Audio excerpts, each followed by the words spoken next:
जासूस मेहुल जंगल में एक चोर था पीछा कर रहा था। कभी उससे एक गुफा मिली। जैसे ही मेहुल गुफा में प्रवेश किया, यहाँ दरवाजे बंद हो गया। गुफा से अंदर जासूस मेहुल तो 3 दरवाजे मिले। पहले दरवाजे से अंदर झेली मतरिया थी, जिसके कानने से मेहुल तुरंत बेहोश हो जाता था। दरवाजे 2 से अंदर लगातार तीर चल रहे हैं। एक गोली और मेहुल मर जाएगा। तीसरे दरवाजे से पीछे 100 फीट की दीवार आई थी। मेहुल तो कौन सा दरवाजा चुनना चाहिए? दोस्तों, दरवाजो 1 थे, 2 थे, 3?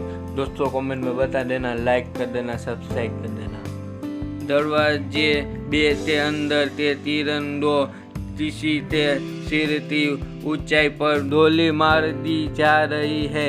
मेहुल डोर 2 से खोल और चादर जाएगा।